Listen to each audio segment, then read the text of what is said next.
Descifrando la historia. Existe un grupo poderoso dentro de la Iglesia Católica. Somos la mano de Dios, llevamos a cabo el trabajo de Dios. Se llama Opus Dei. El Papa señaló a ese grupo y dijo, ese es el camino que debe seguirse. En la novela El Código da Vinci salen retratados como villanos. Me duele ver a mi familia del Opus Dei retratada como si fuese una mafia. Es ridículo. En la vida real se lo ha calificado de secta casi secreta. Entregas tu vida, entregas tu dinero, lo entregas todo. Fue el temor al infierno lo que me hizo quedarme tanto tiempo. Sus rituales de autocastigo han suscitado grandes críticas. No lo hago porque me guste, sino porque no me gusta. Eso ha obligado al Opus Dei a expresar su postura. Tenemos un mensaje que la sociedad quiere oír. Queremos propagar nuestro mensaje. ¿Cuál es la verdad que hay tras el Opus Dei? El Opus Dei al descubierto.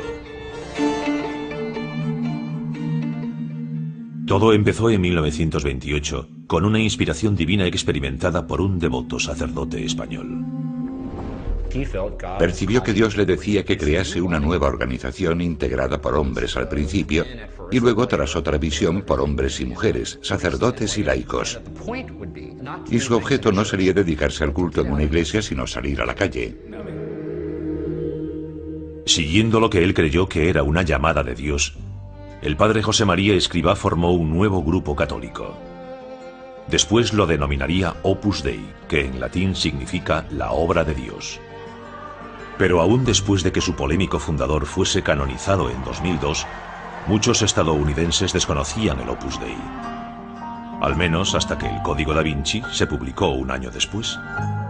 Esta novela narra una conspiración ficticia donde convergen el arte, el cristianismo, la historia y el asesinato.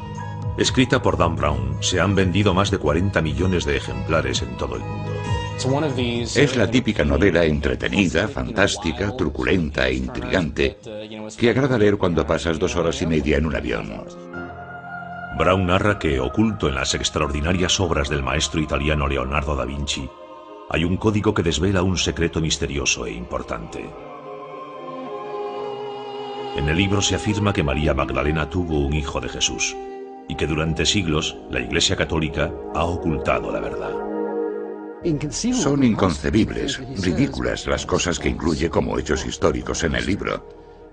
Pero lo triste es que muchas personas se pierden en esas invenciones aderezadas de misterio, y el público no sabe distinguir. A caballo entre lo real y lo ficticio está la descripción del Opus Dei en la novela. El Código da Vinci vincula las actividades del grupo con una siniestra conspiración mundial. Su líder aparece retratado como un villano diabólico, y el personaje clave de ese siniestro complot es un monje despiadado del Opus Dei que mata por encargo.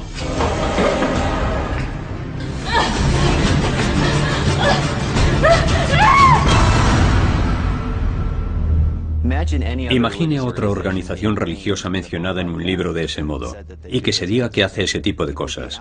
Habría personas que se ofenderían. Sin embargo, como el Opus Dei es un grupo católico conservador, ese detalle se ha ignorado. Como católica me duele ver en el libro a Jesús arrastrado por el fango, en cierto modo. Me duele ver a mi familia del Opus Dei retratada como una mafia. Es ridículo. El Código da Vinci también describe de modo efectista el polémico hábito de la mortificación corporal.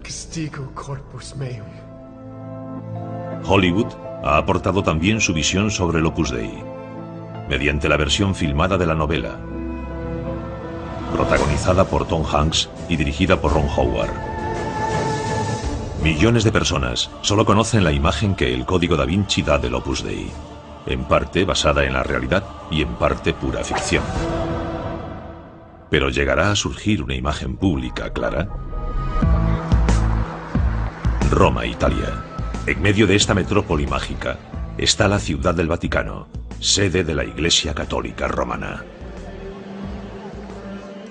Más allá de los muros del Vaticano, hay más de 1.000 millones de católicos en el mundo. Más de la mitad de los cristianos del mundo son católicos.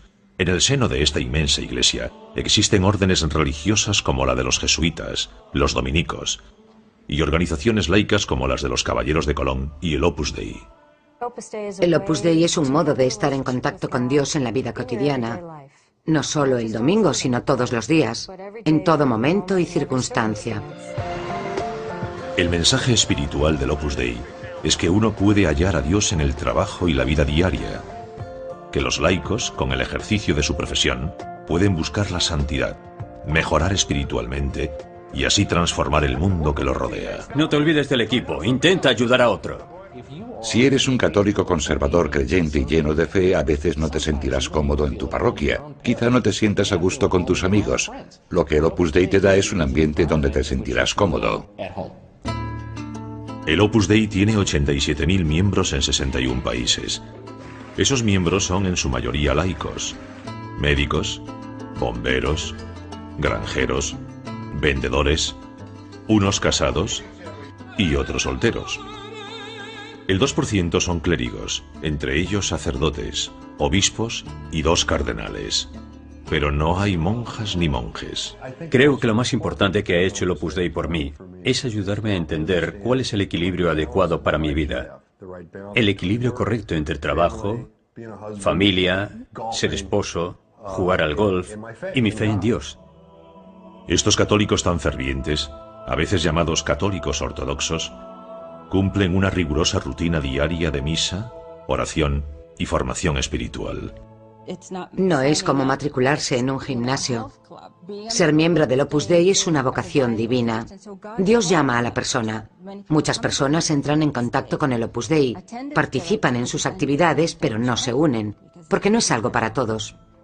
John Allen es el corresponsal del National Catholic Reporter en el Vaticano y autor de un libro reciente sobre el Opus Dei. Hay católicos liberales que nunca han conocido a un miembro del Opus Dei, ni han estado en ninguno de sus centros, ni han leído ningún libro de Escrivá, pero están convencidos de que el Opus Dei es un grupo malvado. A lo largo de los años hay quien ha acusado al Opus Dei de ser una secta clandestina y secreta, con métodos agresivos de reclutamiento, que posee grandes sumas de dinero y que controla el Vaticano. Lo que hago es llamar la atención sobre algo que considero como un cáncer.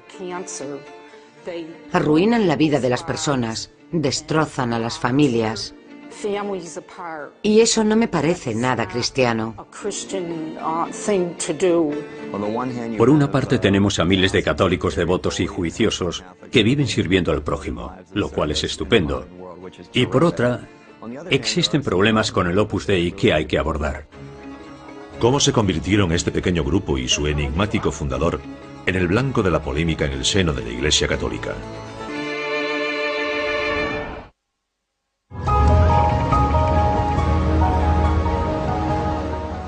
Ciudad del Vaticano, septiembre de 2005.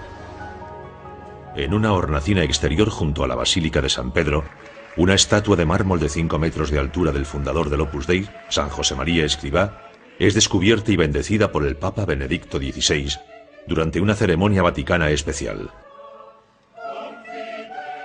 El prelado del Opus Dei, cabeza mundial de la institución y solo su tercer líder, es el obispo español Javier Echevarría, miembro de la Orden desde 1948, gran amigo y secretario personal de Escrivá. En la tierra se comportó como seguramente lo hará en el cielo, con la perfección que solo se concede a las almas que gozan de la visión de Dios. Esta estatua suya que hoy contemplamos es un ejemplo elocuente de esa visión. Figura fascinante en vida, Escrivá y la historia del Opus Dei son inseparables. España, un país europeo de unos 42 millones de habitantes, de los que el 94% son católicos. En 1902, José María Escrivá de Balaguer nació en una familia católica devota. Siendo un adolescente piadoso, Escrivá entró en el seminario y a los 23 años José María fue ordenado sacerdote. Era una persona con una fe enorme, una fe que le ayudaba a hacer lo que fuese para conseguir sus ideales.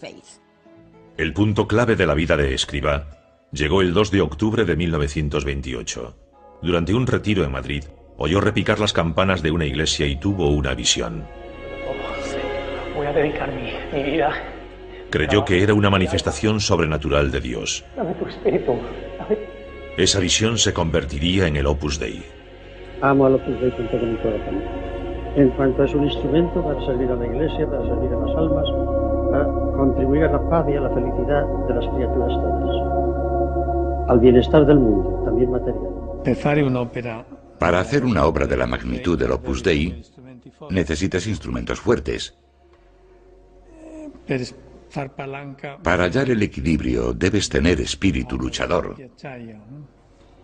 pero también mucha humildad. En 1933, Escrivá creó la primera sede del Opus Dei en un pequeño piso de Madrid. Denominada Academia Guía, se convirtió en residencia, en centro de actividades apostólicas y en aula de estudios para alumnos universitarios. Casi nadie se unía al Opus Dei, y los que lo hacían no se quedaban mucho tiempo. Él consideraba que el Opus Dei era algo dado a la Iglesia por Dios, y que duraría siglos, eternamente. Es un simple sacerdote español que vive en Madrid rodeado de unas cuantas personas, y eso requiere una gran fe. Mientras Escrivá nutría a su pequeño grupo espiritual, España estaba sumida en conflictos. Las disputas políticas, económicas y culturales dividían a los españoles. La inestabilidad social desembocó en una guerra civil. July 1936. The Spanish Civil War became a proving ground for Nazi Germany, fascist Italy, and Soviet Russia. Los nacionales, conservadores y en su mayoría católicos, dirigidos por el generalísimo Francisco Franco, iniciaron una rebelión contra los republicanos izquierdistas comunistas que pronto dividió España en dos. El bando republicano perseguía a los curas, es un hecho, y los mataba. Hubo persecuciones religiosas brutales. Se incendiaron iglesias y se persiguió al clero. Fue un periodo en el que todo el que fuese católico practicante en España es probable que tuviese que pasar sobre cadáveres para llegar a la iglesia. 4.000 sacerdotes fueron ejecutados, decenas de obispos y cientos de monjas, en algunos casos fusilados por los republicanos. Obligado a esconderse, Escrivá vivió como un refugiado religioso con temor y huyendo. Halló un refugio seguro en esta buhardilla. Se hizo pasar por enfermo mental en un manicomio durante 5 meses. Durante todo ese periodo, Escrivá celebraba misa en secreto y ofrecía confesión. Siguió con su tarea apostólica como si nada hubiese pasado. Consideraba que hacía lo que Dios quería que hiciese y que nada podía interponerse en su camino. En marzo de 1939, los nacionales alcanzaron la victoria. Franco se hizo con el poder como dictador y gobernó España brutalmente durante los siguientes 36 años. El pueblo había pagado con su sangre la fidelidad a la Iglesia, así que hubo un enorme aumento del orgullo católico y un incremento del sentimiento nacional, aunados en la figura de Franco. Escrivá y el Opus Dei han sido acusados constantemente de haber apoyado el régimen represivo y fascista de Franco. Es lógico que la Iglesia se sintiese más próxima en determinado momento a los que no la atacaron. Esa es la realidad. No fue una opción política, sino de supervivencia de la fe. Creo que lo más justo sería decir que Escrivá no era profranquista ni antifranquista. Se ha dicho mucho que debería haberse mostrado más antifranquista, sobre todo porque las injusticias del régimen eran patentes. Optó por seguir su visión, y esta era que como organización el Opus Dei se quedaría al margen de la lucha política. El día que terminó la guerra, Escrivá contempló las ruinas de la Academia Guía. Pero 3 años de horrible guerra civil no habían destruido su idea de crear el Opus Dei. Posteriormente, en 1939, Escrivá publicó Camino, el libro que contenía 999 pasajes cortos conocidos como máximas. Si no te levantas a una hora fija, nunca realizarás tu plan de vida. La obediencia es el camino seguro, la obediencia ciega a tu superior es el camino a la santidad. Escribía cosas para dar ánimo en determinados momentos a esta o aquella alma, y plasmaba ideas que pudiesen ayudar a esas personas. Camino desvela el proyecto espiritual de Escrivá y el Opus Dei. Habla de temas como el carácter, la oración y la táctica, haciendo hincapié en la discreción del grupo. No te apresures a revelar los detalles íntimos de tu apostolado. ¿No ves que el mundo con su egoísmo no los entenderá? Es un documento fundacional. Escribió muchos más libros posteriormente, pero este puede considerarse su libro de cabecera. Es para el Opus Dei lo que el libro rojo de Mao para el comunismo. En 1941 el Opus Dei tenía 50 miembros. En la comunidad católica de Madrid se propagó la noticia de que existía un grupo católico independiente clandestino. Se ha malinterpretado lo que es el Opus Dei. Parece como una orden secreta, pero no lo es. La forman cristianos normales, y la gente no entiende este modo de servir al prójimo. Ese modo de servir al prójimo estaba llamando la atención.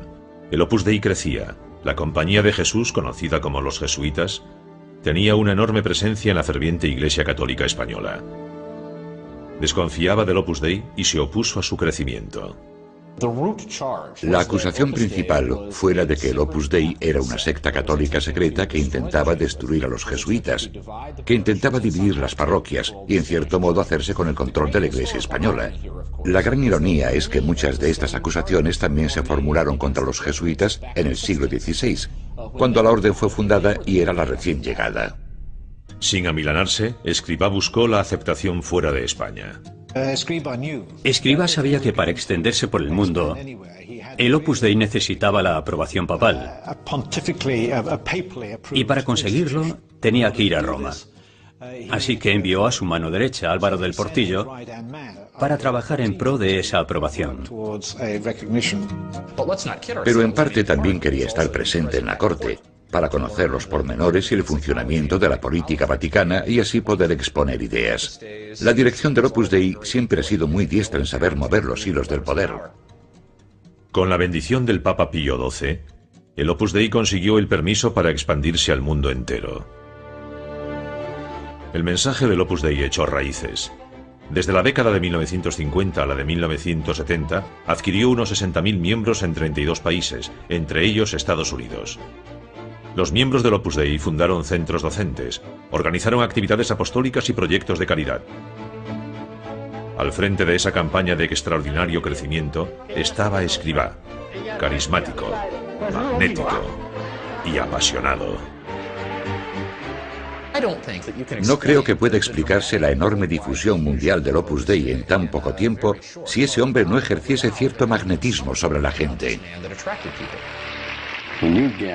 Cuando hay una persona carismática que funda un movimiento nuevo, se tiende a venerar a esa persona. En el caso de Escrivá, es como si él lo fomentase. Desde luego no lo rechazaba. El 26 de junio de 1975, tras una reunión matutina con mujeres de la Orden, Escrivá regresó a Villa Tevere, la sede central del Opus Dei en Roma. Se desplomó en este cuarto y murió de un fallo cardíaco. Tenía 73 años. En primer término, tengo que agradecer a Dios nuestro Señor estos 50 años de labor. Como un borriquito estoy delante de Dios, tirando del carro. Ese ha sido el oficio al que yo me he dedicado. El padre Álvaro del Portillo, antiguo ingeniero ferroviario, luego ordenado sacerdote, sucedió a Escrivá como prelado del Opus Dei. Adquirió más protagonismo cuando el fundador murió. Todos comprendimos que era un digno sucesor. Hoy, bajo el suelo de la capilla de Nuestra Señora de la Paz de Villa Tevere, en una urna de cristal, yacen los restos de San José María Escrivá. Era increíble que pudiese ser fogoso, gracioso, amable. Era como un volcán que expulsaba amor de Dios. Hablaba mucho del peso que sentía por ser el fundador del Opus Dei. Sabía que tenía que cumplir la voluntad de Dios. Siempre he pensado que era alguien muy santo.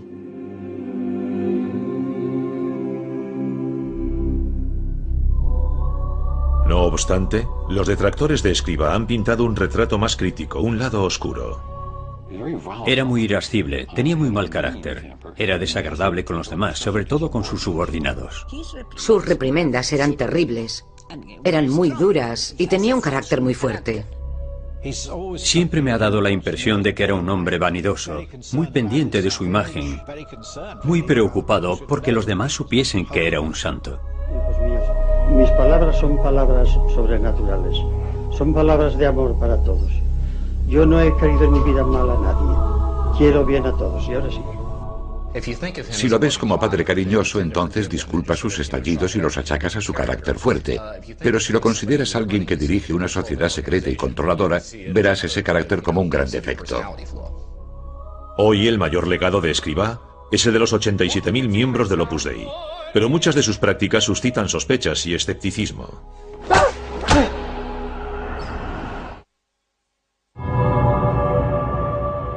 Hoy, entre los 67 millones de católicos estadounidenses, hay 3.000 miembros del Opus Dei. Estos católicos conservadores son pocos en número, pero tan corrientes como cualquier vecino nuestro. Soy esposa, madre, cirujana plástica y miembro del Opus Dei. Soy vicepresidente de Recursos Humanos. Soy directora de un colegio. Soy educador. Estoy jubilado, soy ingeniero, hago muchas cosas.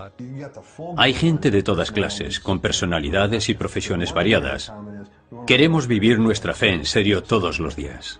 ¿Cómo se hace uno miembro del Opus Dei? No entran en contacto mediante programas televisivos sensacionalistas, sino mediante la lectura de las obras de Escrivá que les presentan otros católicos creyentes. El Opus Dei también recluta a estudiantes católicos, a los que se invita a asistir a retiros y otras reuniones de tipo espiritual.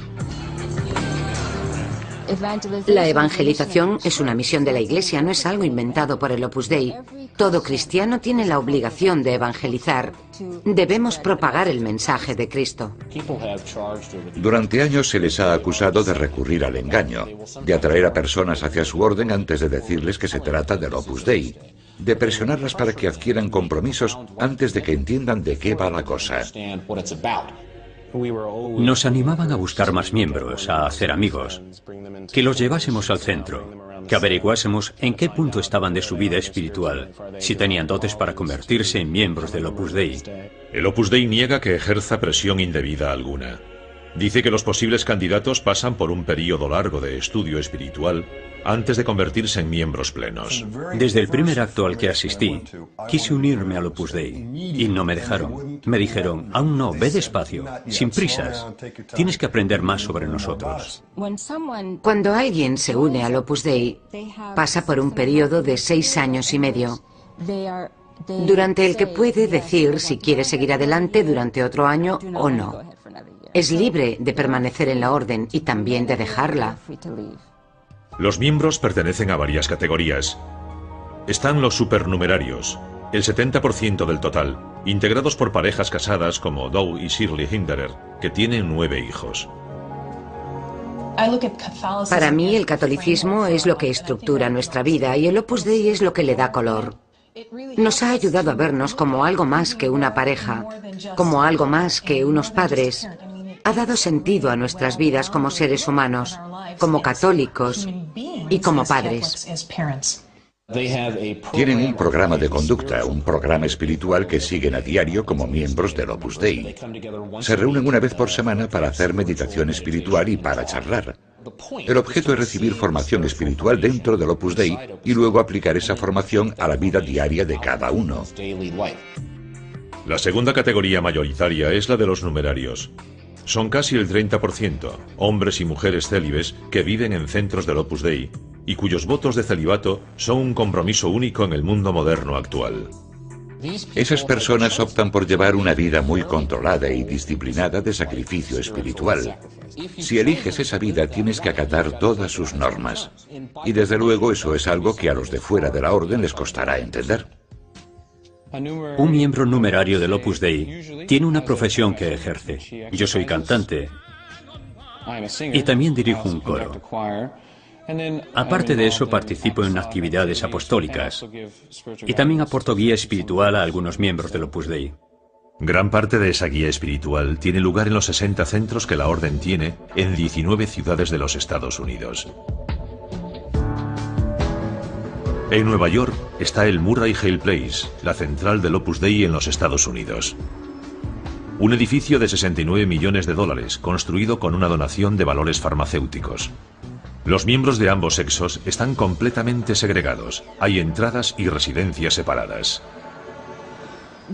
Creemos que ese método funciona. Hombres y mujeres nos vemos a todas horas, pero nuestras actividades se hacen de modo separado y vivimos en dependencias separadas. Formamos como una familia, es como tener 10 hermanas con las que te llevas bien y a las que no les robas la ropa. Y compartimos todos los grandes ideales. Las numerarias auxiliares forman otra clase integrada solo por mujeres. Representan un 5% y su principal tarea es la de cocinar, limpiar y administrar los centros del Opus Dei. Son amas de casa y desempeñan en la comunidad del Opus Dei la misma función que una madre en su propia familia. Ellas lo consideran una tarea muy gratificante, en absoluto degradante, y algo que les da gran satisfacción. Bendita seas entre todas las mujeres y bendito sea... Su rigurosa rutina diaria es lo que distingue a los miembros del Opus Dei de los de otras organizaciones católicas laicas. Los miembros asisten a misa y reciben la comunión a diario. La oración es constante. Santa María, Madre de Dios, ruega por nosotros pecadores, ahora y en la hora de nuestra muerte. Los miembros recitan una plegaria en latín creada por el Opus Dei denominada Preces.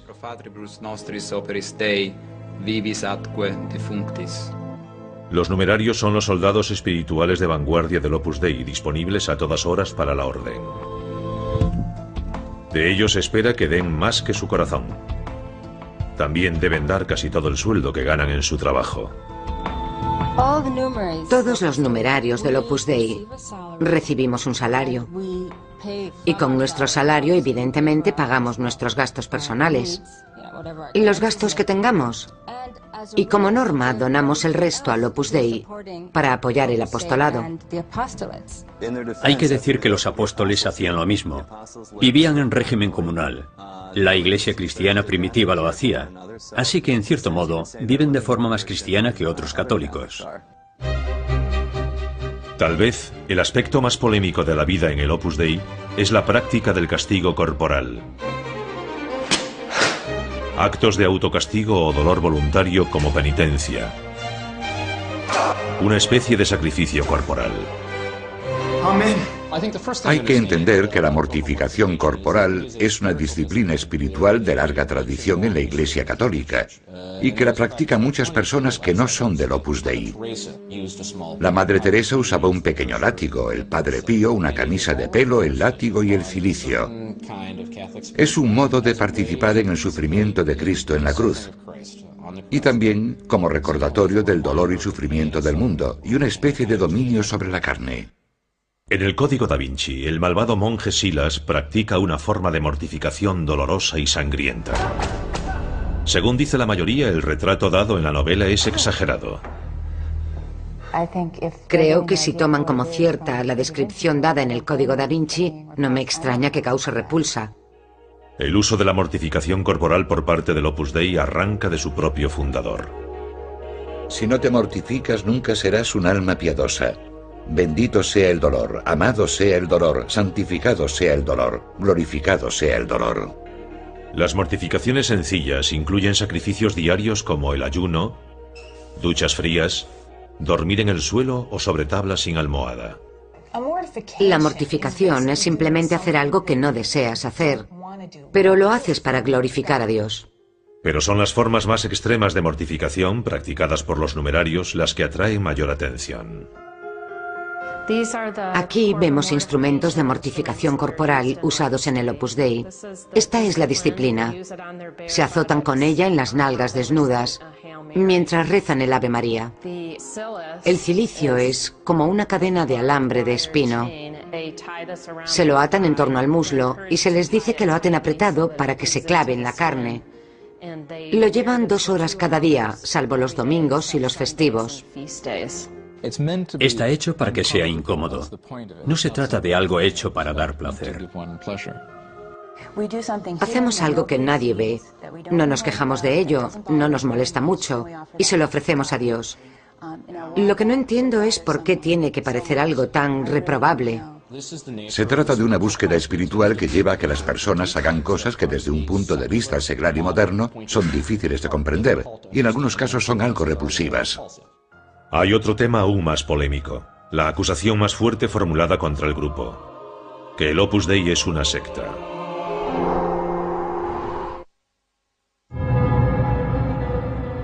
En décadas recientes, el Opus Dei se ha enfrentado a la acusación de ser una secta religiosa peligrosa.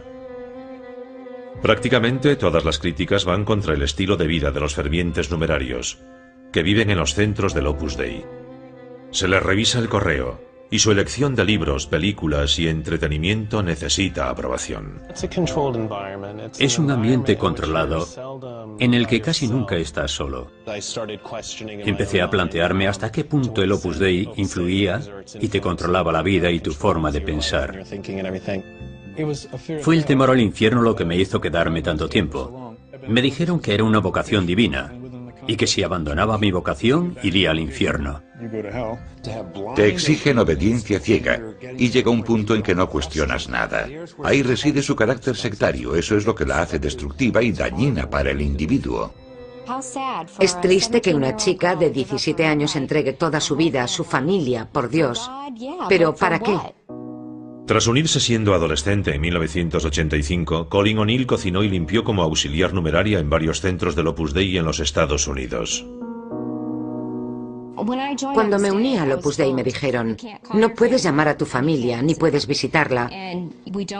No llamamos a la familia, ni la visitamos. Dije, de acuerdo, y respeté la norma. Cuando uno adquiere un compromiso, sobre todo si se compromete al celibato y a ir a cualquier parte y hacer cualquier cosa para servir a Dios, quizá no tenga tanto tiempo para su familia como antes. Mis padres se enfadaron, decían, ¿pero qué demonios pasa? ¿Por qué no nos llamas? ¿Por qué no nos visitas? Cuando me cuentan casos de hijos que se han unido al Opus Dei y que los han separado de sus padres, me quedo horrorizado. Eso no es lo que predica la Iglesia Católica. El Opus Dei niega que se aísle a los miembros completamente de sus familias. Tienen también otra familia que han adquirido por elección propia y tienen compromisos con esa familia, así que deben buscar un equilibrio, igual que una persona casada debe buscar un equilibrio entre dos familias. Pese a alguna duda creciente sobre su compromiso con el Opus Dei, O'Neill cumplió lealmente con su vocación. Estoy en esto para siempre, porque sabes que Dios te ha llamado para hacerlo y pase lo que pase vas a mantenerte fiel. Te dedicarás a esto el resto de tu vida. Cuando te enfrentas a una secta en la que hay un control total de la información, no solo externamente, en el entorno físico, también hay un control interno respecto a la comunicación con uno mismo. No tienes libertad psicológica para marcharte. Es como estar en una cárcel en la que no sabes que estás y no puedes salir de ella. Tras 20 años como miembro del Opus Dei, O'Neill tomó una decisión dolorosa. Me di cuenta de que me controlaban mentalmente y que aquello no estaba bien. Y que si mi vocación no provenía de Dios y no era sobrenatural ni divina, entonces, ¿qué hacía allí? En abril de 2005, O'Neill desapareció. La policía y el FBI pensaron que la habían secuestrado. En realidad estaba recluida en un hotel con una desprogramadora de sectarios contratada por su familia. El caso de Colin era bastante típico. Estaba incómoda interiormente, deseaba tener libertad, pero al mismo tiempo no quería dejar el grupo, ni dejar de cumplir la voluntad de Dios en su vocación. Abandonas tu vida, entregas todo tu dinero, todo, absolutamente todo. Y cuando estás dentro te recuerdan constantemente que se lo has dado todo a Dios. Es cierto que hay personas que han sufrido, porque la vocación a menudo te exige que le dediques la parte más íntima de tu ser, y es algo que resulta muy duro. Y los comprendo perfectamente, porque a veces dedican toda su vida a una tarea que después ven que no es para ellos. Estas son las de Nicola, la madre Diane y la hija Tammy. En 1987, Tammy ingresó en el Boston College, donde la reclutaron para el Opus Dei y pasó 2 años y medio como miembro de la orden. Cuando era miembro de la orden, me pedían que rellenase formularios sobre las personas que trataba de incorporar a la orden y tenía que entregarlos cada mes. Debía marcar si tal chica se confesaba con algún sacerdote del Opus o si había hablado apostólicamente con ella. Tammy, igual que la familia de Colin, utilizó a un desprogramador de sectarios para que la ayudase a liberarse. Lo peor del Opus Dei es que transforma a las personas en casi autómatas en algunos aspectos. Te apartas tanto de tus verdaderos sentimientos, de quien de verdad eres, que prescindes de las personas que te han alimentado, que te han criado, de las personas que te quieren. Durante una crisis de conciencia, su madre empezó a relacionarse con otras familias católicas. Solo soy una madre que quería ahorrarles a otras familias lo que la mía había sufrido. Fue horrible. No se lo desearía a mi peor enemigo. En 1991 creó ODAN, la red de alerta sobre el Opus Dei. Su mensaje orientador y de apoyo se ha propagado por Internet, proporcionando un foro a miles de personas. No tenemos millones de dólares. Solo somos una organización humilde. Y para todas las personas a las que el Opus Dei ha hecho daño, para los que creímos que éramos una gran familia en la década de los 80, la web es una herramienta para conocer la verdad. Al fin tenemos este instrumento para relacionarnos. Quiere que la gente vea algunos de los problemas de la organización y en muchos casos tiene razón. Un gran porcentaje de miembros del Opus Dei no tiene esa experiencia. Por eso cuando oyen esas críticas no las entienden. El Opus Dei niega que sea una secta, pero reconoce que a lo largo de su historia ha habido personas heridas. Seguramente ha habido casos de personas a las que no les ha ido bien, pero creo que en general todos intentan hacerlo lo mejor posible. Lamento mucho el dolor que podamos haber causado a alguien y siento lo que pueda haber sufrido, pero al mismo tiempo hay que comprender que se trata de algo complejo y no es algo de lo que se pueda culpar a una parte u otra fácilmente. Pero esas situaciones complejas se agravan, según dicen los observadores, por la tendencia habitual del Opus Dei de llevar muchos de sus asuntos en secreto. Hay muchas personas buenas que no entienden nuestro camino. No os esforcéis por hacérselo entender. Sería una pérdida de tiempo y daría lugar a indiscreciones. Creo que Escrivá estaba obsesionado con la protección de la identidad del Opus Dei.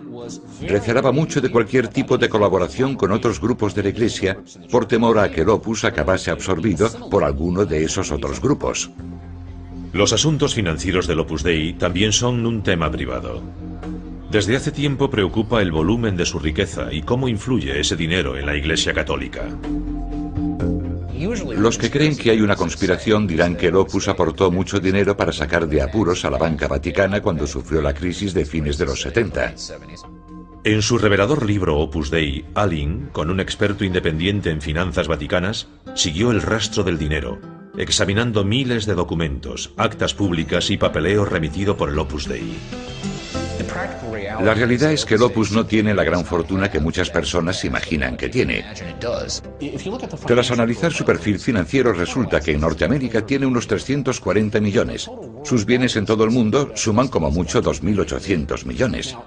Compare eso con un grupo como el de los Caballeros de Colón, que es casi por entero una organización norteamericana y tiene una base financiera que es unas 3 veces mayor que la del Opus.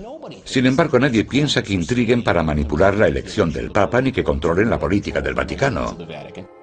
Pese a la polémica y la oposición, el Opus Dei sería bien acogido por la Iglesia Católica cuando un Papa popular le otorgó un respaldo especial. En 1978 surgió una gran estrella mediática del catolicismo con la elección del Papa Juan Pablo II. Este nuevo Papa dinámico se convertiría en una fuerza geopolítica. Se trata de un papa que en Polonia había apoyado al movimiento Solidaridad y consideraba que el trabajo no solo era un modo de derrotar al régimen soviético, sino de redimir al ser humano. Se sentía fascinado por la importancia espiritual del trabajo. Creo que la misma pasión que lo llevó a apoyar a Solidaridad en Polonia lo condujo a apoyar al Opus Dei en la Iglesia Católica. La admiración de Juan Pablo II por la misión del Opus Dei le otorgaría un apoyo papal sin precedentes. En 1982 proclamó que el Opus Dei era la única prelatura personal de la Iglesia, la distinción legal por la que el padre José María Escrivá había luchado incansablemente durante décadas. Una prelatura personal significa que los miembros del Opus, su cuidado espiritual, su programa personalizado de oración, están bajo la jurisdicción del prelado, del obispo del Opus, en vez de bajo la del obispo de la diócesis local. El Opus Dei ya tenía la aprobación que buscaba, lograda en solo 54 años, un tiempo récord según el baremo eclesiástico. Algunos observadores eclesiásticos lo consideraron el pago de un favor especial. Como única prelatura personal, el Opus Dei queda por encima de todas las demás organizaciones laicas de la Iglesia. Y la pregunta es, ¿qué utilidad tiene eso? Después, en 2002, en una ceremonia en la Plaza de San Pedro presenciada por 300.000 personas, este sacerdote español de pueblo se convirtió en el santo José María Escrivá de la Iglesia Católica Romana. Fue algo muy importante para el Opus. En algunos aspectos, el Opus era una organización muy débil. Existe casi al margen del catolicismo. Y en ese sentido no hay otra organización igual. No tiene una estructura reconocida por muchos católicos. Y por otra parte estaba en sus enseñanzas, muy criticada siempre. Pese a la elevada posición de Escrivá en la Iglesia, su proceso de canonización suscitó muchas críticas. Escrivá pasó por encima de muchos otros candidatos. Y uno se pregunta si fue producto de la influencia del Opus Dei en el Vaticano. Le dieron prioridad, seguramente con la bendición del Papa, que era gran benefactor del Opus Dei. Le gustaba el Opus Dei. Aún así, tampoco es nada fuera de lo normal, siempre hay prioridades. La canonización de un santo es un proceso complejo y costoso. Se realizan investigaciones, revisiones exhaustivas de la vida del candidato, de sus escritos, de los milagros realizados y del testimonio de sus coetáneos. Algunos dicen que la investigación sobre Escrivá fue incompleta. Violó el principio de la objetividad y la justicia, y puede que violase la integridad del proceso. Cuando se realiza una investigación, según marca el derecho canónico, se deben buscar críticos del candidato. Bien, quisieron declarar 11 críticos. Solo se le permitió a uno. Una de las voces cuyo testimonio se silenció fue la de María del Carmen Tapia, exnumeraria del Opus Dei que trabajó estrechamente y a diario con Escrivá. Uno de sus principales rasgos, como he dicho muchas veces, era su propensión a las rabietas. Y es verdad, era capaz de echarte unas broncas tremendas. Era muy impetuoso, muy impulsivo. Pero por lo general, nadie ha llegado a santo por su perfección, sino por su transformación espiritual. Los santos pecan igual que todo el mundo. Viven igual que nosotros, en el mismo mundo. Pero su percepción de lo que es la esencia de la vida, eso es diferente. Algunos de los santos más populares históricamente han sido personas cuyas vidas no imitaríamos. Es imposible imitarlos. Sin embargo, suscitan mayor devoción. Escrivá no es un personaje atípico, la verdad. Escrivá decía: un santo no es un cristiano sin defectos, sino el cristiano que lucha contra sus defectos hasta el último momento de su vida. Se ha escrito que en toda institución reina la sombra alargada de un hombre. Para el Opus Dei, el viaje épico de San José María Escrivá, desde una visión a su propagación mundial, ha dejado una huella formidable. Creo que cuando se escriba la historia del Opus Dei, habrá que hablar de una de las expansiones más extraordinarias en el seno de la Iglesia Católica. El Opus Dei quiere crecer. Creemos que tenemos un mensaje que la sociedad quiere oír. Queremos propagar nuestro mensaje. No me extraña que el Opus Dei haya acabado en el Código da Vinci, ni que se la tome como paradigma de las organizaciones secretas y temibles. Ellos mismos se crearon esa fama. Pueden cambiarla. Es igual hoy que hace 50 años. Por el amor de Dios, si quieren sobrevivir, deben cambiar. Porque la vida es un cambio constante. Hemos aprendido muchas cosas en estos 50 años de trabajo del Opus Dei en Norteamérica. Hemos mejorado mucho y espero que los problemas disminuyan. El Opus Dei dice que la conversión del mundo seglar puede lograrse mediante una casta de hombres con alzacuellos, alejados del mundo y que se dedican a soltar sermones. Hay que hacerlo mediante personas laicas que vivan y se muevan dentro de ese mundo seglar. Ese es el reto perpetuo de la Iglesia y todavía no se sabe si funcionará.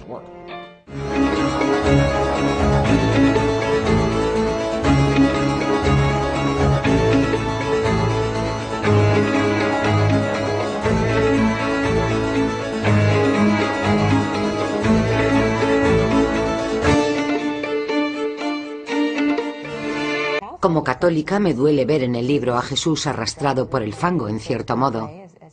Me duele ver a mi familia del Opus Dei retratada como una mafia. Es ridículo. El Código da Vinci también describe de modo efectista el polémico hábito de la mortificación corporal. Hollywood ha aportado también su visión sobre el Opus Dei, mediante la versión filmada de la novela, protagonizada por Tom Hanks y dirigida por Ron Howard. Millones de personas solo conocen la imagen que el Código da Vinci da del Opus Dei, en parte basada en la realidad y en parte pura ficción.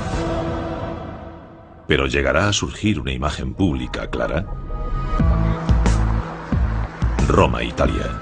En medio de esta metrópoli mágica está la Ciudad del Vaticano, sede de la Iglesia Católica Romana. Entregas tu vida, entregas tu dinero, lo entregas todo. Fue el temor al infierno lo que me hizo quedarme tanto tiempo. Sus rituales de autocastigo han suscitado grandes críticas. No lo hago porque me guste, sino porque no me gusta. Eso ha obligado al Opus Dei a expresar su postura. Tenemos un mensaje que la sociedad quiere oír. Queremos propagar nuestro mensaje. ¿Cuál es la verdad que hay tras el Opus Dei? El Opus Dei al descubierto. Todo empezó en 1928 con una inspiración divina experimentada por un devoto sacerdote español. Percibió que Dios le decía que crease una nueva organización integrada por hombres al principio y luego tras otra visión por hombres y mujeres, sacerdotes y laicos. Y su objeto no sería dedicarse al culto en una iglesia, sino salir a la calle. Siguiendo lo que él creyó que era una llamada de Dios, el padre José María Escrivá formó un nuevo...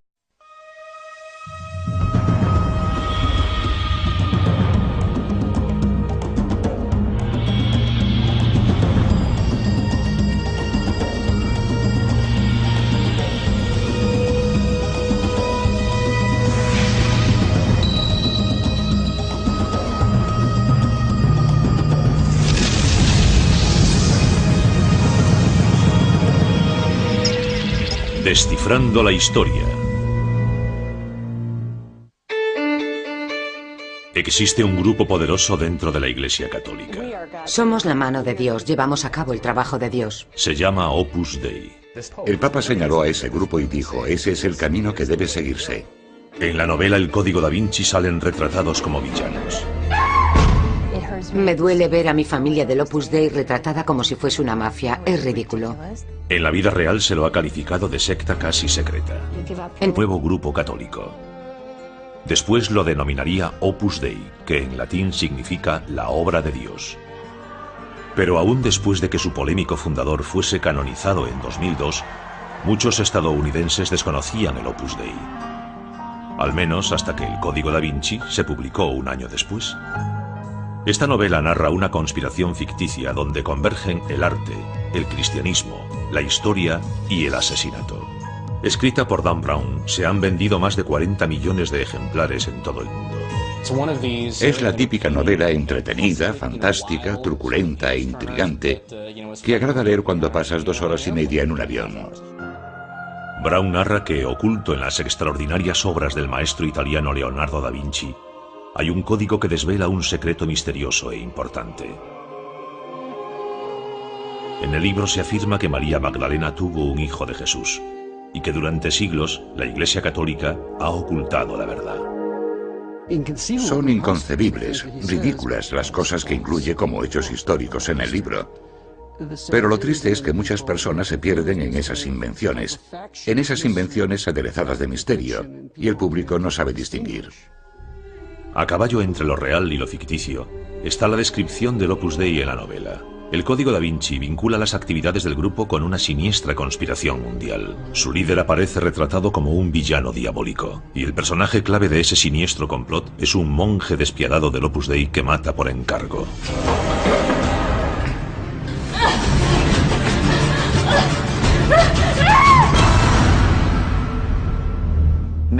Imagine otra organización religiosa mencionada en un libro de ese modo, y que se diga que hace ese tipo de cosas.